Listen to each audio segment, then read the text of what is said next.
everybody. This is Pastor B with Tuesday's Touch for Tuesday, January the 26th, and we have been looking in the life of Jonah. Last week we talked about the first 3 verses from the book of Jonah, and we saw how God tells Jonah to go to a city called Nineveh and preach the judgment of God to them. But Jonah didn't want to go. He allowed his personal feelings about the people of Nineveh to get in the way of him seeing them as the way that God saw them.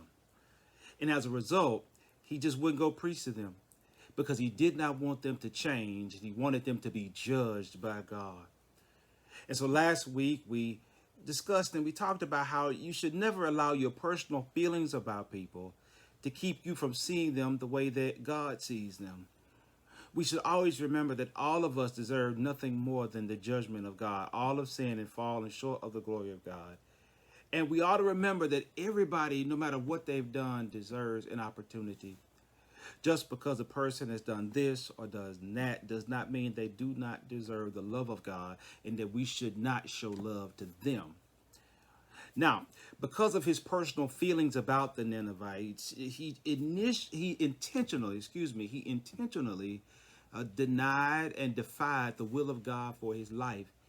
And instead of going to Nineveh, where he was supposed to go, Jonah gets on a ship going to a place called Tarshish, so that he just would not have to go to Nineveh. He is driven by his dislike for the Ninevites, and that drive caused him to defy the very will of God for his life. But what we know, and what I'm sure Jonah knew, is that God's will for people does not become defied just because we don't want to do it. And because God wanted Jonah to go to Nineveh, God sends a storm, a violent storm on the waters where the boat is. And the sailors on the boat with Jonah are afraid they're going to drown. They start to throw things over and dip water out of the boat so that they can not drown, but they quickly discover that this is not a normal storm. Jonah knew that he was the issue, and he told them to throw him overboard because if they did that, the storm would stop, but they were reluctant, you could imagine. Jonah says, "Pick me up and throw me into the sea," he replied, "and it will become calm. I know that it is my fault that this great storm has come upon you." Instead, the men did their best to row back to land, but they could not, for the sea grew even wilder than before. Then they cried out to the Lord, "Please, Lord, do not let us die for taking this man's life. Do not hold us accountable for killing an innocent man, for you, Lord, have done as you pleased." Then they took Jonah and threw him overboard, and the raging sea grew calm. We often give our attention to Jonah during this time of the story. Many of us probably didn't even know how he fell into the water in the first place. But instead of looking at Jonah, I want us to take a moment to look at the sailors. They were facing a storm unlike any other storm that they had ever faced. It was insane. They were experienced, but this was a different type of storm. It was a storm that threatened to drown them. They tried the normal ways of staying afloat, but the waters were too rough, and none of those ways worked. The only thing that would work for them was to get rid of the cause of the rough waters. They got rid of some of the things, some of the light stuff they thought that was weighing the boat down, but those things weren't the problem. It was not until they got rid of the right thing, which happened to be the most difficult thing to get rid of, that the storm stopped. Have you ever faced a storm in your life and wondered why it was happening to you? Why is this happening to me? We ask God. Why am I experiencing this? We ask God. Why am I feeling this way? Why can't I have any peace? Storms come in our lives for several reasons. Sometimes God allows a storm because God wants to change us, because God wants to shift us and make us something different, like God did with the Apostle Paul when God struck him blind on the Damascus road.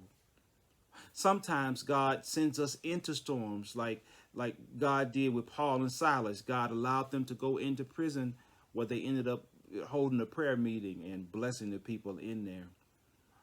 But sometimes Every now and then, more times than we would like to admit, the storms in our lives are the results of the things that we carry, things that we need to toss overboard. Many years ago, when I was younger, my diabetes was out of control, mainly because I ate too much fruit. I would eat watermelon and grapes all day long, and both of them ran my sugar sky high. The sugar would come back and it would go right back up, and my hemoglobin A1C was out of whack. The dietitian told me that I just had to cut back on the fruit I was eating, and I said, no, no, no, I love fruit, and I was always told that I could eat as much fruit as I wanted. And she said to me, I can see that you love fruit. Your blood sugar tells me that. But at this stage of your life, fruit does not love you. So you need to get rid of your old understanding of fruit and replace it with a new one that better suits the life and the health and the place you are. I did it. I got rid of that old understanding of fruit, replaced it with a new one, and sure enough, the sugar calmed down. When we face storms in our lives, we need to ask ourselves if there is something we're carrying that we need to let go of. Some perspective, some person, some resentment, some guilt, some shame, whatever it is, be honest with yourself and let it go. Let go of the thing that is keeping you up at night. Let go of the thing that's causing the storm. And I promise, if it's the right thing, the storm will cease. So the men did throw Jonah over the side of the boat, and the storm did calm down. And while they thought they were doing a bad thing, what they did not know is that Jonah in the water was exactly where God wanted him. We'll pick up right there on next week. This is Pastor Beat with Tuesday's Touch from St. James Presbyterian Church on the lovely James Island, Charleston, South Carolina. Follow us on Facebook. Share this video with as many people as you can. You have been touched.